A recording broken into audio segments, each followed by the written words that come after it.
Irmãos, o nosso assunto hoje é qual julgamento ele é mais importante, né? De qual juízo eu e você, a gente tem que ter medo. É isso que ele fala aqui nos primeiros versículos do capítulo 4. Ele tá respondendo essa pergunta para nós. O Paulo está respondendo: qual será que é o julgamento mais importante? Com qual juízo eu devo me incomodar? Você, como cristão, deve se incomodar. Qual que é o assunto do livro de 1 Coríntios? Vamos dizer que a sua casa está uma bagunça. Vamos dizer que acontece com a sua casa a mesma coisa que aconteceu com a casa da Mariazinha. Uma vez eu estava subindo a rua ali, eu vi que o portão estava assim, semi-aberto, e a Mariazinha, ela tinha ido para São José dos Campos. Eu estranhei aquilo porque só eles e eu tinha a chave. E aí eu entrei um pouco mais, né, e vi que estava estourado o cadeado. Quando eu olhei, a porta também estava estourada. E aí, quando eu entrei dentro da casa, tudo estava jogado ao chão, tudo, todos os cômodos, tudo estava no chão, todos os papéis dela, todas as histórias dela, todas as coisas tinham sido assaltadas lá dentro, né? Levaram micro-ondas, levaram liquidificador, levaram panela, levaram tudo que eles podiam levar. E aí o quarto, assim, você não conseguia entrar no quarto, porque todas as roupas estavam jogadas no chão, todas as cobertas, estava tudo pisoteado, nos dois quartos. Era uma cena muito triste, tudo estava bagunçado. O que aconteceu? Houve uma desordem. Alguém fez aquilo ali. Então, o que nós vamos fazer? Vamos fechar a porta e deixar tudo bagunçado? É isso que foi feito? Não, né? Nós fizemos o seguinte: vamos trabalhar para quê? Vamos trabalhar para arrumar cada coisa que foi destruída. Cada coisa que foi tirada do lugar, nós devemos fazer o quê? Colocar no lugar de novo. Se você for na casa dela hoje, está tudo lindo novamente. Está tudo colocado no lugar. Mas por quê? Porque o caos foi retirado. A igreja de Corinto, irmãos, estava vivendo um caos espiritual. Era muita coisa errada.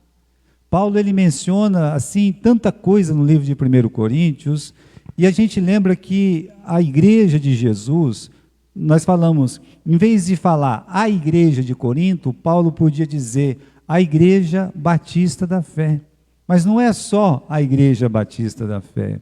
Todas as igrejas do Novo Testamento, ou as igrejas hoje, elas se enquadram exatamente aqui, no livro de 1 Coríntios. A disputa, a inveja, o mal, discórdia, imoralidade, tudo que vocês podem imaginar e passa na cabeça das pessoas, no coração das pessoas, nas atividades da igreja muitas vezes, estava acontecendo na igreja de Corinto. Então o que Paulo quer fazer? Ele quer arrumar a casa. Então o livro de 1 Coríntios, Paulo, ele mostra o problema e ele dá a solução do problema, como arrumar o caos. Como é que a gente vai arrumar o caos? O que a gente vai estudar hoje, né? A gente vai estudar hoje o seguinte, né? É a terceira, né? Pode pular esse e o outro, né? Não está andando, né? Isso. O que nós vamos estudar hoje, né? O nosso assunto é esse, olha. Qual julgamento é mais importante? Mas aí talvez você pergunte assim: ô pastor, de que julgamento nós estamos falando aqui? Lembra que Paulo falou assim, cada um que estiver trabalhando tem que prestar atenção o material que está usando. Se você está construindo, nós somos construtores, não somos? Então Paulo fala assim, se você vai construir, você tem que construir com bom material. Quer dizer, com ouro, com prata, com pedra preciosa. Por quê? Porque se vier o fogo, lá no dia do julgamento, quando vem o fogo, consome tudo. E se for ouro, se for prata, se for pedra preciosa, quanto mais o ouro ele passa pelo fogo, o que acontece com o ouro? Ele fica mais puro, ele vale mais. Mas, se for madeira, se for palha, se for feno, o que vai acontecer quando o fogo passar? Não vai ficar nada. Ou seja, o juízo de Deus é esse fogo. Então o apóstolo Paulo está dizendo aqui para nós, olha, quando você trabalhar, quando você estiver fazendo alguma coisa na igreja, você um dia vai ser julgado por tudo que você está fazendo. Então, você está preocupado com qual julgamento? Com qual juízo? Quando você começa a trabalhar, às vezes você está trabalhando com tanta alegria, com tanta firmeza, com tanta dedicação, sabe? Aí você encontra na igreja pessoas que vão te desanimar, que vão dizer para você, olha só, né? Só eu que faço as coisas aqui na igreja. Ou vão dizer o contrário, você é escravo dessa igreja. É uma coisa que o diabo gosta de colocar no coração das pessoas. Você vê que fulano mesmo não faz, o pastor mesmo não faz. É assim que o diabo ele coloca.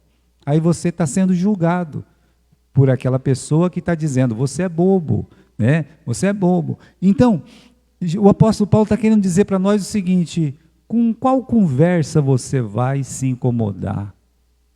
Com qual juízo você vai se incomodar? Ou seja, para quem que você está fazendo isso? Você às vezes está trabalhando na igreja, servindo a Deus, se o esposo ou a esposa não tem aquela visão espiritual, a própria família nos desanima, essa é que é a verdade. Ela vai perguntar, está valendo a pena? Olha só, você serve tanto a Deus e foi mandado embora do serviço. Já pensou quando essas coisas acontecem? E não acontece? Acontece. Mas aí você tem que perguntar, com qual juízo eu vou me preocupar?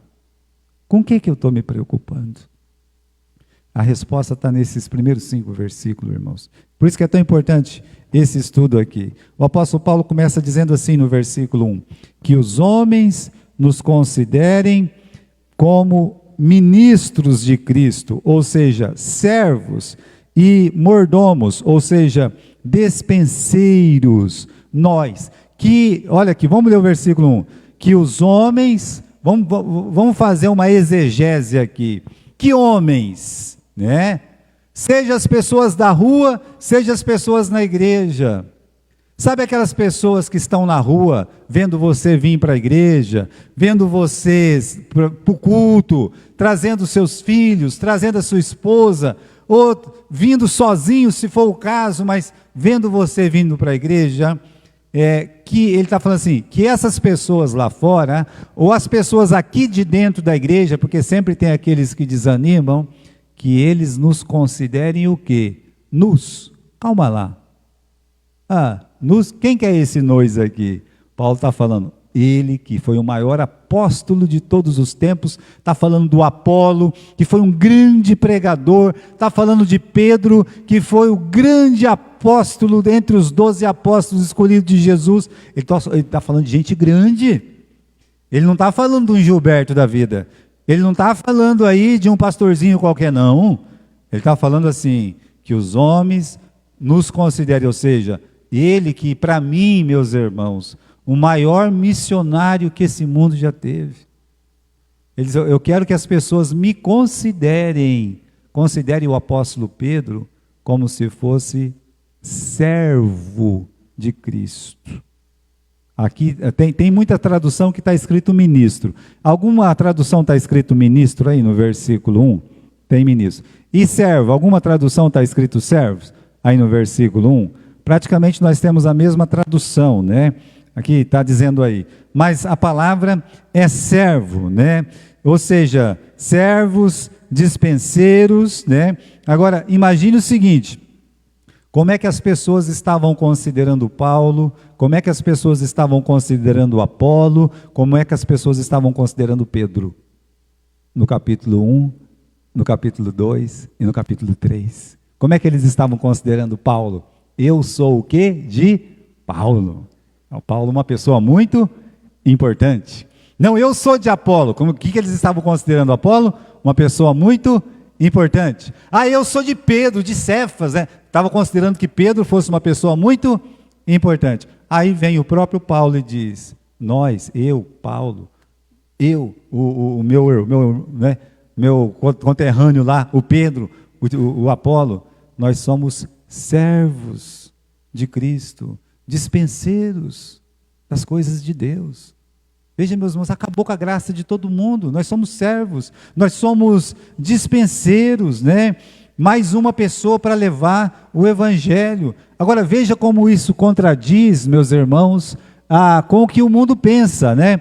Com o mundo cristianizado. De longe, os homens, eles querem ser grandes, eles não querem ser servos. Quem que quer servir, irmãos?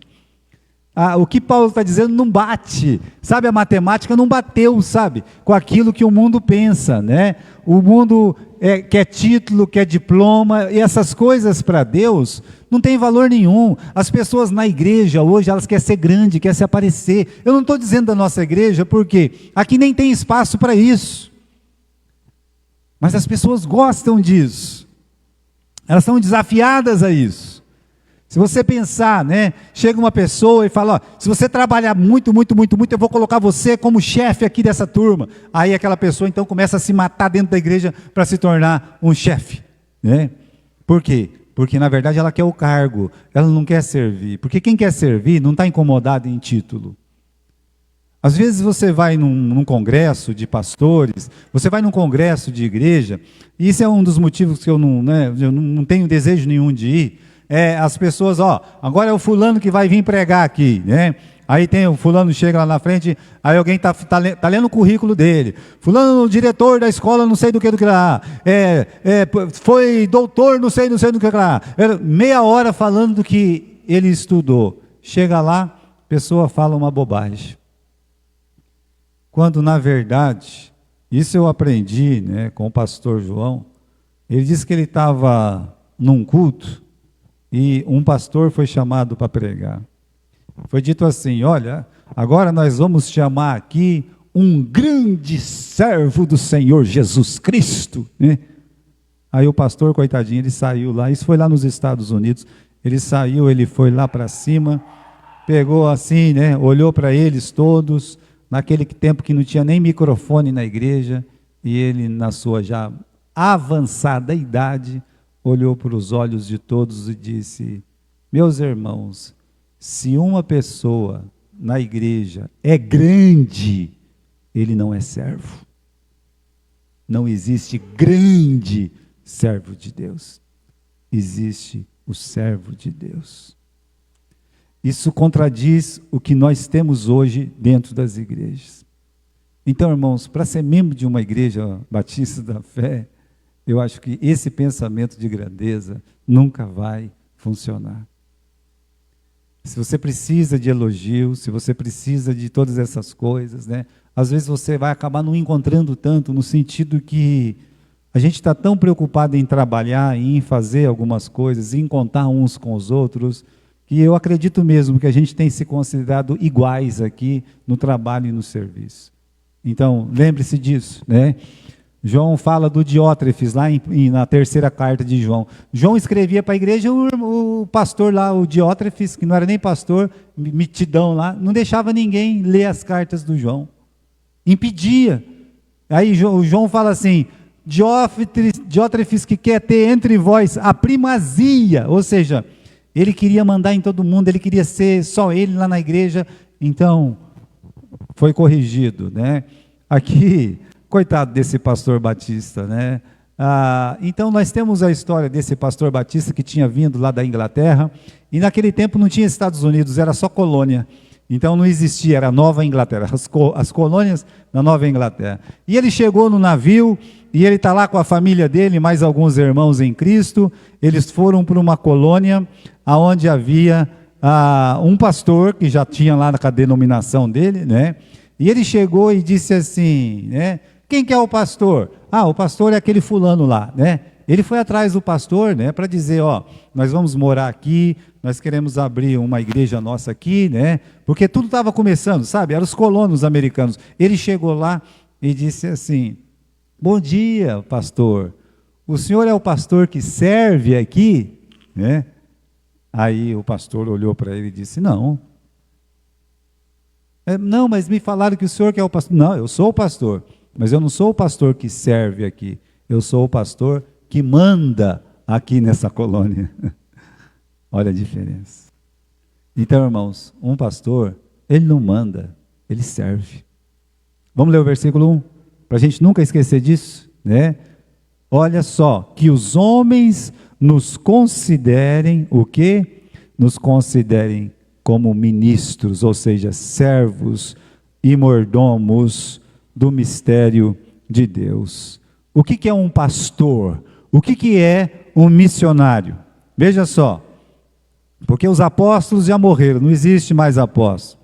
Se você quer ser um patriarca da igreja, é melhor você entrar na igreja ortodoxa. Ou se não quer virar um papa, você pode ir para a igreja católica. Mas numa igreja batista, nós vamos ter um pastor que vai ser um servo, nós vamos ter um missionário que vai ser um servo. Essa palavra, meus irmãos, servo, eu quero que você entenda o significado da palavra original, o que está escrito lá na Bíblia.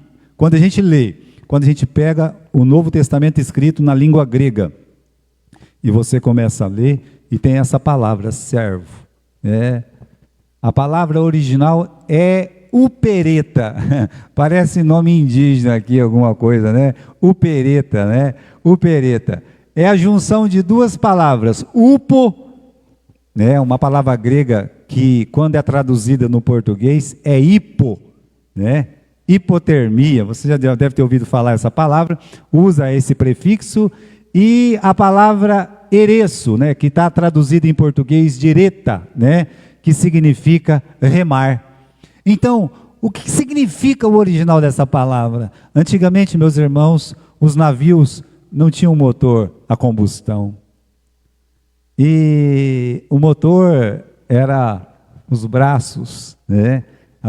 As pessoas eram colocadas lá embaixo, os escravos eram colocados lá embaixo do navio e fazia o quê? Remava, a base do tambor, bum, remava, remava, remava. Olha o que Paulo está dizendo, quem ele era. Ele diz, nós somos aqueles remadores que estão lá embaixo do barco. Quem que enxergava o remador? Ninguém, olha, você estava naquele barco, você não sabia quando ele parava ou quando ele andava, por quê? Porque as pessoas que estavam lá embaixo, tinha alguém gritando para eles, né? Remem, remem, mas lá em cima não se escutava nada. Ou seja, eles não eram vistos, eles não eram elogiados, eles mal se alimentavam, eles estavam lá para trabalhar. A comparação que o Paulo faz, meus irmãos, é surpreendente. O que é um pastor? O que é um missionário? Ele diz, nós somos servos, não somos servos dos homens. Agora tem uma coisa aqui que eu gostaria de enfatizar. Um pastor, ele não é servo do homem, e nem servo da igreja. Ele está para servir a igreja, mas ele é servo de quem? De Jesus Cristo, do Senhor. Eu não sou escravo de homem nenhum. Eu não posso remar pelos homens. Não. Eu remo para alcançar as almas, mas para levá-las para quem? Para Jesus Cristo. Se não for assim, veja a diferença. Se eu estiver remando por causa de um homem, por causa de uma família, por causa de alguém, e essa pessoa for embora da igreja, o que vai acontecer comigo? Eu vou desanimar. A mesma coisa os irmãos da igreja. Quando elas estão na igreja por causa de um homem, por causa de uma pessoa, elas estão remando. Mas quando aquela pessoa sair da igreja, o pastor foi embora, aconteceu uma coisa horrível, o pastor... Então, elas também vão se afastar, elas também vão embora. Sabe por quê? Elas ainda estão servindo os homens. Agora, esse não, esse escravo, ele está servindo a Jesus. Por isso que Paulo fala assim, ó, nós somos servos de Cristo. O que importa é o que o seu mestre pensa do seu trabalho, e não o que as outras pessoas estão pensando. A coisa mais importante é o que Jesus pensa de você, não o que as pessoas estão falando de você ou para você. É isso que o apóstolo Paulo está dizendo, nós somos servos do Senhor Jesus Cristo, né? Agora, né, você chega numa criança, ei, o que você quer ser quando crescer, né? Aí ela fala, eu quero ser um médico, né? Eu quero ser um grande advogado. Eu quero ser um céu. Tava vendo que essa palavra aqui é meio moderna para mim, né? Se alguém perguntar para mim o que é céu, eu não sei. Eu não sei o que quer dizer essa palavra, né? Mas eu vou estudar hoje, eu vou descobrir. E aí, porque eu vi lá o céu da americana está sendo preso, né? Uma coisa assim. Mas olha, elas querem ser isso. Nenhuma criança responde, eu quero ser servo, opereta. Eu quero ser opereta do Senhor Jesus Cristo. É porque nós não estamos ensinando isso para nossas crianças. O quão maravilhoso é servir a Jesus de todo o coração, de toda a alma, de todo o pensamento, de todas as nossas forças. Queridos irmãos, pulando esse versículo 1 aí, né? Ele diz no versículo 2, além disso, requer-se dos mordomos, ou seja, desse tipo de servo, que cada um se ache fiel. A fidelidade aqui, meus irmãos, ela é completa, né? Pode pular aí, filha, pode pular, né? Pode pular, né?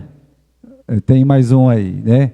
2 Coríntios capítulo 2, versículo 17, eu acho que se pular mais um, vai ter esse versículo aí, né? Olha lá, ao contrário de muitos pregadores, não somos mercenários da palavra de Deus, mas anunciamos a Cristo com sinceridade, da parte de Deus e na sua presença.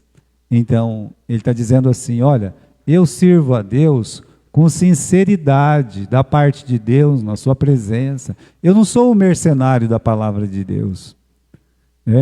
Não faz pouco tempo, eu estava vendo uma reportagem, né?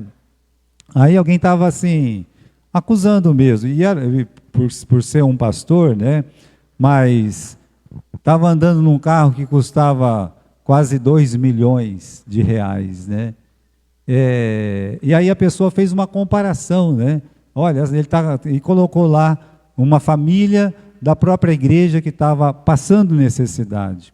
Então, eu considero mesmo, meus irmãos, que isso não é uma coisa certa. Se você vê, assim como a gente olha e pode condenar qualquer pecado ou mal em nós, a gente olha e vê que existem muitas injustiças. Não há dúvida sobre isso, tá? Mas ele está dizendo aqui que ele não é mercenário. Ou seja, quando o dinheiro da igreja entra, deve ser gastado em prol das almas da igreja, né? De como nós vamos alcançar mais pessoas para que aquelas pessoas venham até Jesus. Talvez esse né? Agora, quando nós começamos realmente a nos regalar em grandeza, não há uma fidelidade nesse sentido, né? Pelo contrário, rejeitamos os procedimentos secretos, vergonhosos, não fazemos uso de qualquer tipo de engano, não torcemos a palavra de Deus, né? Mas, por meio claro do ensino público da verdade, recomendamos-nos a consciência de todas as pessoas perante Deus. Repare que tudo isso está sendo escrito para os coríntios também, no segundo livro, né? Em 2 Coríntios. Mas ele fala de sinceridade, ele fala que não usa qualquer tipo de engano, ele fala que ele não torce a palavra de Deus. Agora eu quero que você volte aí no capítulo 4 e versículo 2, né? Que diz assim, vamos voltar lá? 4, 2, requer-se dos mordomos que cada um seja achado fiel. Então, a fidelidade aqui, primeiro, é a palavra de Deus. Se você não for fiel à palavra de Deus, então como é que você vai levar pessoas a conhecer a Deus? A segunda fidelidade, olha aqui, né, é em toda a casa do Senhor. Realmente, é tudo aquilo que nós fazemos. Então, Deus, ele requer a nossa fidelidade completa, seja do ensino da palavra, seja da nossa vida. É o que Deus exige de nós, é o que eu tenho que buscar, é o que você tem que buscar. Então, irmãos, o que se requer dos pregadores? Por exemplo, se uma igreja grande, quando o pastor aposenta, eles começam a pedir o currículo de outros pastores. O que pede daqueles pastores? Sabe o que pede hoje? Se ele tem talento, se ele é dinâmico, se ele tem boa aparência, sabia? Se quando ele vai pregar ele usa tênis, né? Se quando ele vai pregar a calça dele está agarradinha e está furada do lado. Por quê? Porque são coisas que hoje atraem as multidões. Pouco se pergunta assim, meu amigo, você é fiel à Bíblia, às Escrituras? Você conhece a palavra de Deus? Não precisa conhecer a palavra de Deus. Você sabia que para você ser um pastor luterano lá na Alemanha, é só você fazer um concurso público? Se você não precisa nem ter vocação. Se você passar em primeiro, você é um pastor lá. Isso explica porque todas as igrejas praticamente estão vazias. São completamente vazias. E a geração tem templos lindos, maravilhosos e vazios. Isso explica por que só tem muçulmano hoje lá na Europa. É por isso. Então, eles estão vendo o currículo, eles estão vendo o talento, eles estão vendo... Já pensou se um Celso Portiolli resolve ser pastor? Que sucesso que ele ia fazer? Já pararam para pensar? O Celso Portiolli é muito pequenininho. Não vão ficar pegando esses anão da mídia, não. Já pensou se o Silvio Santos resolvesse ser pastor? E mesmo se ele não conhecesse nada da palavra de Deus, como é que seria a igreja do Silvio Santos? Por quê? Porque ele tem o dom da comunicação. Mas isso sem a Bíblia, sem a palavra, sem a fidelidade, isso não tem valor. Mas hoje, para as igrejas, tem valor. Cuidado, irmãos, cuidado. O que a gente está vendo hoje é muito estranho, né? O sucesso de um pastor hoje é medido pelo tamanho da sua igreja, e não pela sua fidelidade à palavra, né? É uma pena como se mede o trabalho de um pastor hoje. Se mede pelo tamanho da igreja e não pela sua fidelidade à Bíblia, à palavra de Deus. Os maiores missionários da era moderna são esses dois mencionados aqui, o Adoniram Judson e o Hudson Taylor, né? O William Carey, o Hudson não está mencionado aqui, mas o William está. Você sabia que quando eles foram para as missões, os primeiros anos deles foram completamente fracassados? Não tinha ninguém na igreja deles. O Hudson Taylor, ele ficou lá na cidade pregando, ninguém convertia. Ninguém convertia. O que ele fez? Ele foi lá, tirou o paletó, tirou o sapato, né? Tirou a gravata, foi no mercado, comprou uma roupa de chinês, um chapéu de chinês. Saiu da cidade, os americanos, os ingleses, sabe? Todos os missionários ficavam tudo na cidade. É como aconteceu aqui no Brasil também. Muitos, em vez de vir para o interior, ficavam em Campinas, sabe? Ficava ali na capital. É porque tem que ter uma escola para meus filhos, porque senão coitado, né? E eles ficam ali, fica lá. Aí o Hudson Taylor, não, está com um chapéu de... Sabe aquele chapéu de chinês? Chapéu de chinês, aprendeu alguns costumes de chinês, fazer assim, né? Aí ele pegou, colocou aquelas sandálias de madeira, né? E aí, meus irmãos, foi para as vilas, onde estavam as pessoas naquele tempo. Não tinha muita gente na cidade. Ele foi para as vilas. Ele começou a se converter, começou a nascer igrejas. E aí os pastores que estavam lá na cidade, os americanos, os ingleses, malhando ele, acabando com ele, escrevendo, não manda mais dinheiro para ele não, porque ele não está fazendo o que deve, né? Ele nem parece um pastor, tirava a foto dele e mandava para lá. E as igrejas nos Estados Unidos, as igrejas na Inglaterra, muitas pararam de ajudar ele, só porque ele se vestia como um das pessoas. Veja, irmãos, foi o maior missionário da China que houve, o Hudson Taylor. William Carey, a mesma coisa. Mas no começo eles foram fracassados. Se fosse medir o ministério deles no começo, eles seriam fracassados. Então, cuidado como a gente está medindo as pessoas, como nós estamos julgando as pessoas. O pastorado, né, é de grande escrutínio, né? O que isso quer dizer? Se todas as pessoas fossem julgadas como os pastores, né? O pastor quase sempre está no banco do réu, né? E não tem direito a defensor, não, né? Deixa lá. Uma vez o pastor João, a gente estava andando, ele saía sexta-feira daqui e ia pregar o evangelho lá no Paraná. e voltava só na segunda. Numa dessas voltas, a gente voltava de noite depois do culto, o Landau, que ele dirigia, o cinto era aqui, o original, é aqui, né? E ele era uma pessoa um pouco obesa, né? Então, estava com o cinto aqui, a dona Alta, e eu também lá atrás, com o cinto lá atrás, né? Aliás, uma vez eu estava sem cinto, e ele falava, põe o cinto. Naquele tempo o pessoal não tinha costume de usar cinto. Só que saiu a lei do cinto, tinha acabado de sair a lei do cinto. E eu estava deitado lá, e o que eu fazia? Eu, muito espertinho, né, com meus 18 anos, eu olhava para ele assim, tirava o cinto e deitava lá no fundo, um carrão daquele lá, e ele dirigindo e eu deitado, dormindo, né? Estava aparecendo aí o Luquinha, né, o Caio, o Daniel, dormindo lá.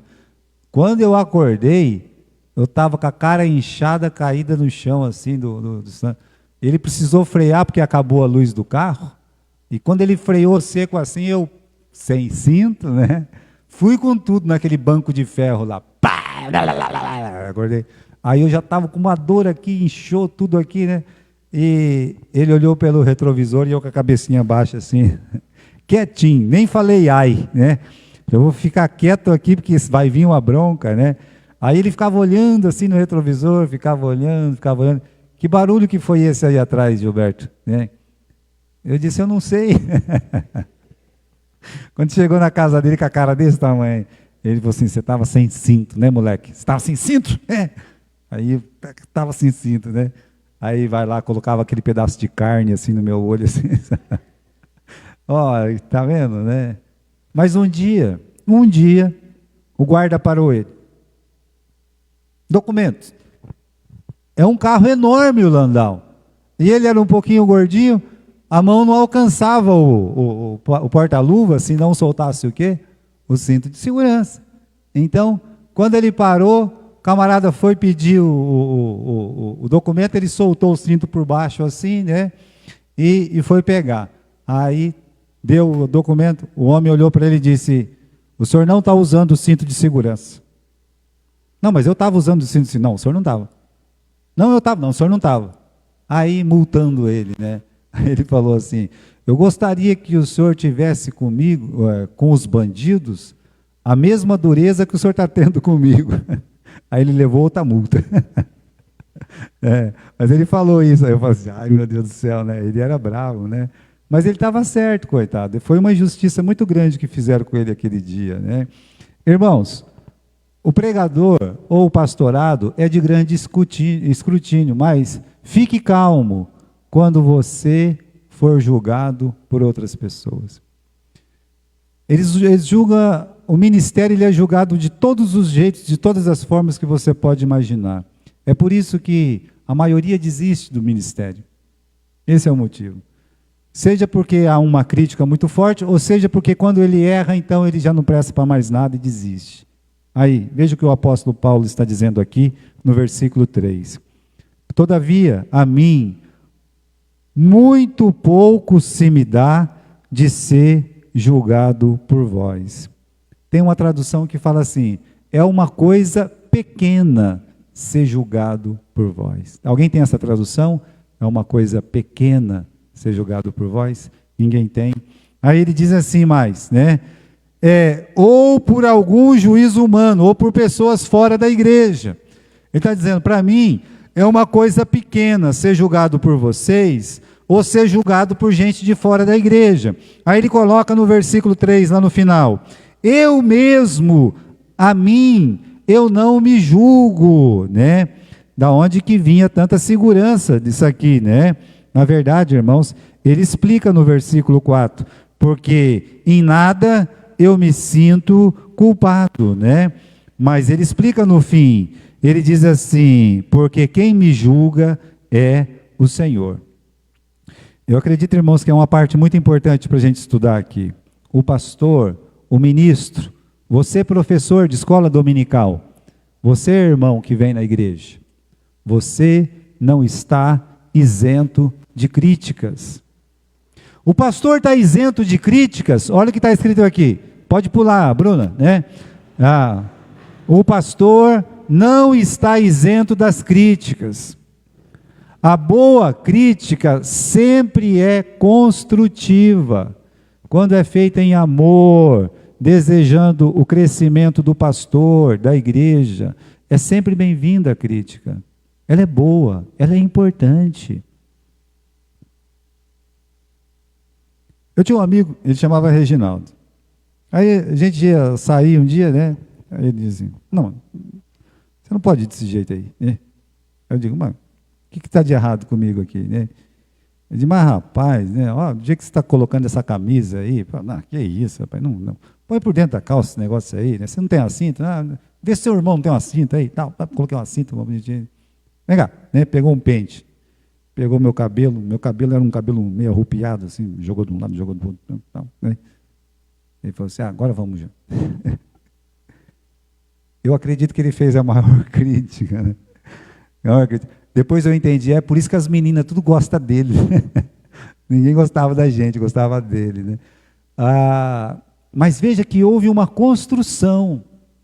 Ele disse que não estava legal, mas ele ajudou, sabe? Ele ajudou. Então, às vezes, irmãos, a crítica, quando ela é feita com amor, ela ajuda. O problema da crítica, qual que é? É por ser capciosa. Muitas vezes o que é considerado crítica nada mais é do que negatividade inútil, falsa, cruel, desnecessária. É negatividade. É a pessoa querendo humilhar a outra, sabe? Desprezar a outra. Entendeu? Então, cuidado quando você for fazer uma crítica. Porque talvez você está cheio de desprezo pela outra pessoa. Você quer mesmo humilhar aquela pessoa. Aí não é crítica. Muitas vezes a crítica está revestida de orgulho, de ciúme, de egoísmo, de imaturidade. Uma pessoa tem inveja da outra, começa a criticar. Uma pessoa tem ciúmes da outra, começa a criticar, né? Uma pessoa que não tem maturidade nenhuma, começa a falar. Então, cuidado quando você estiver ouvindo as críticas que fazem a você, para você não desanimar. Olha, eu sou pastor, não falo de mim, mas eu falo de muitas pessoas que deixaram de trabalhar na igreja com a seguinte desculpa: fulano falou isso e eu não gostei. É por isso que eu parei. Ele culpa Deus, ele culpa a igreja pela imaturidade de quem fez a crítica e pela imaturidade dele. Entenderam? Então, aquela pessoa que criticou é imaturo, capcioso, ciumento, muitas vezes.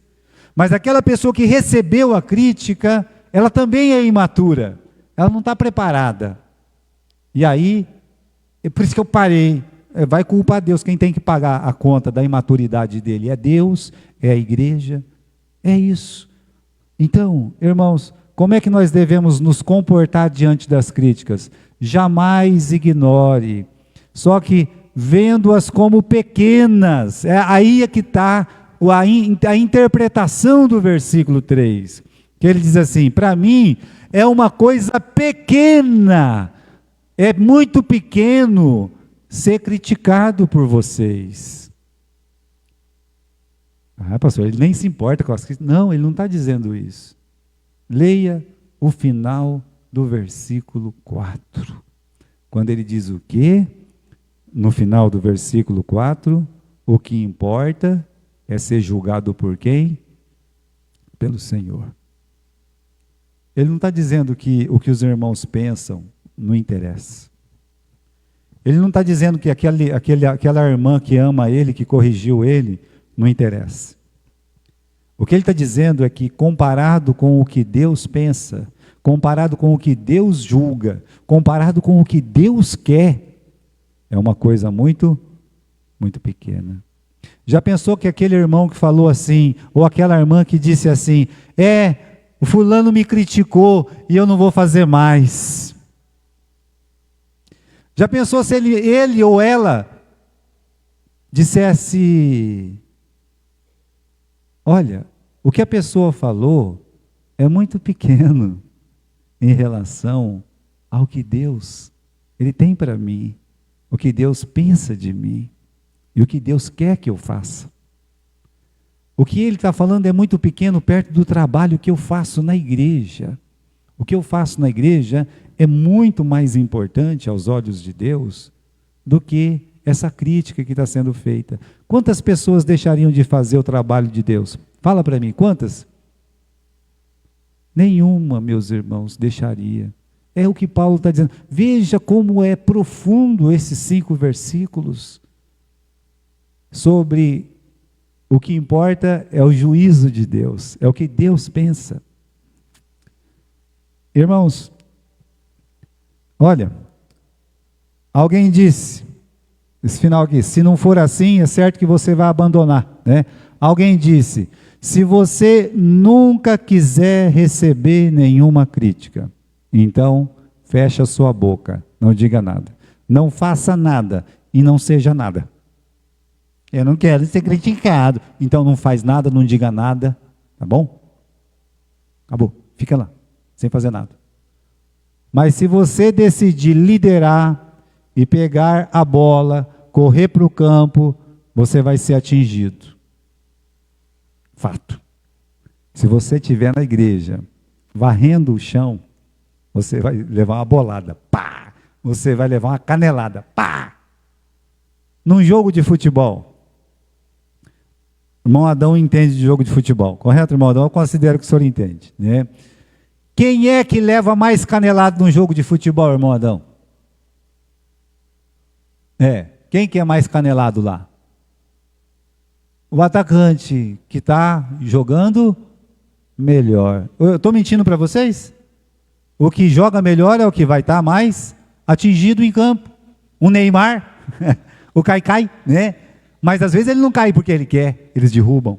O Messi, o Cristiano Ronaldo, pois é o que está dizendo. Se você decidir pegar uma vassoura na igreja, alguém vai dizer, nossa, tem uma pipoca aqui embaixo.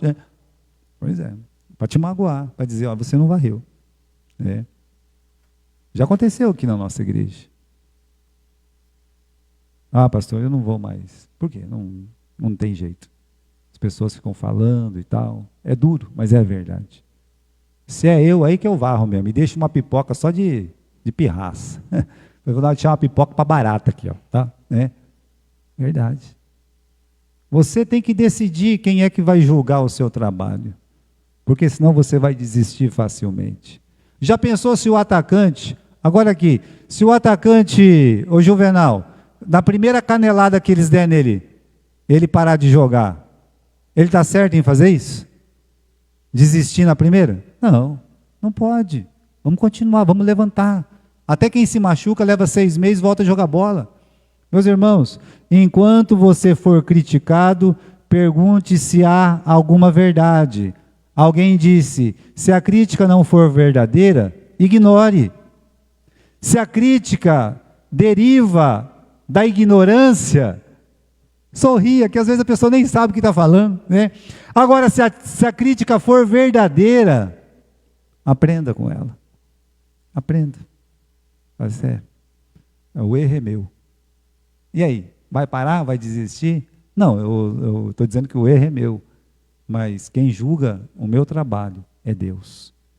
É a Ele que eu devo a minha vida. É a Ele que eu devo a grande satisfação. Ser julgado por essa pessoa que falou essa verdade é uma coisa muito pequena para mim, comparado com o juízo de Deus. É isso que ele está dizendo no versículo 3 e no versículo 4. Essa é a palavra, né? Então, tenha cuidado ao se julgar. Olha o que Paulo está dizendo. Eu a mim mesmo não me julgo, porque em nada me sinto culpado, mas nem por isso me considero justificado. Uma outra tradução. Eu não confio no meu próprio julgamento. Minha consciência está tranquila, mas isso não prova que eu estou certo. O fato de você falar, eu estou com a minha consciência tranquila, não quer dizer que você está certo. Tá? Pode ser que você tenha que aprender muito ainda, pode ser que você está errado, que você tem que parar, que você tem que analisar e começar a fazer as coisas certas, pedir perdão, se arrepender. Paulo está dizendo, olha, eu não julgo a mim mesmo, né? Eu não me sinto culpado em nada, mas nem só por isso eu estou certo. O que devemos fazer ao receber críticas? Desprezamos, acreditamos que estamos certos, é isso que a gente faz, né? Mas pode ser, meus irmãos, que existe ponto cego na nossa vida. Vou explicar isso aqui. Isso quem pode ajudar a gente é o nosso motorista lá atrás, o Zeca. Zeca, o que é um ponto cego? É aquilo que você não consegue ver. Agora, existe ponto cego em carro. Ou caminhão tem mais ainda ponto cego. Uma vez eu estava parado nesse sinaleiro ali, ó, no último aqui, e o caminhão da prefeitura pegou a moto por trás. Aí eu acelerei saindo, ele olhou assim, freou, eu parei no canto, ele parou o caminhão, colocou a mão na cabeça e disse: eu não te vi. Eu acredito que ele não me viu, porque para ele aquele era um ponto cego, mas eu estava lá. Meus irmãos, na nossa vida, às vezes a gente pensa que está certo, a gente está tudo ok, mas não está. Existe ponto cego na nossa vida que a gente não consegue enxergar. Aí vem uma pessoa que nos ama de verdade e fala assim: pastor, o senhor está errado aqui, pastor, não está certo. Mas ele não estava vendo. E às vezes um conselho muda tudo na vida. Então, cuidado quando você se julga. Você não é o bonzão não, mas também deixe que Deus dê a última palavra, tá? Você não é a última pessoa desse mundo. Eu quero terminar dizendo que a sua preocupação seja como Deus vai julgá-lo. A maior preocupação nossa deveria ser o quê? Como Deus vai nos julgar. Versículo 5, para a gente terminar. Em nada julgueis antes do tempo, não seja prematuro. Cuidado quando você vai fazer um juízo da vida dos outros, tá? Muito cuidado. Quando você vai analisar a vida de uma pessoa por um momento, por um dia, por uma época, quando ele tem a vida inteira. Então, nada julgueis prematuramente, ou seja, não faça juízo antes do tempo. É o que ele está dizendo. É a primeira coisa que ele está dizendo. Ele diz mais no versículo 5, né? Até que o Senhor venha, ou seja, um dia Jesus vai voltar, o qual trará à luz as coisas ocultas das trevas e vai manifestar os desígnios do coração. Então são mais duas coisas aqui, né? Em que consiste o juízo do Senhor? Ele vai trazer à luz as coisas ocultas das trevas. Existem coisas ocultas das trevas. Aí você fala assim: olha, pastor, são coisas ruins.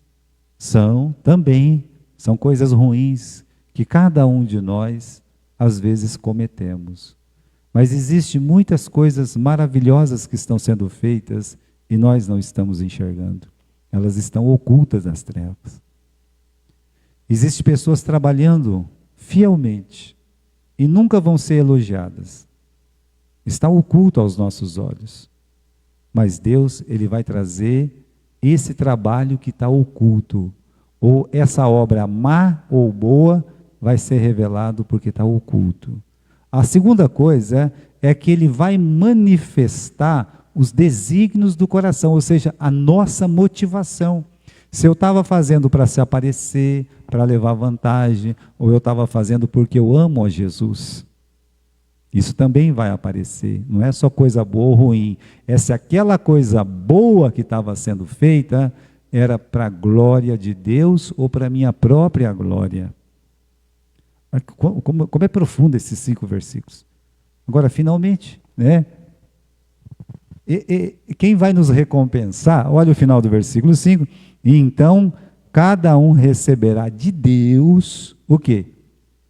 O louvor. Cada um vai receber o louvor de quem? De Deus. Era isso, irmãos. Volta na nossa primeira página lá na nossa introdução, 1 Coríntios, capítulo 4, primeira parte, né? Qual juízo, qual julgamento é mais importante? É sobre isso que nós falamos nesse domingo de manhã. Amém?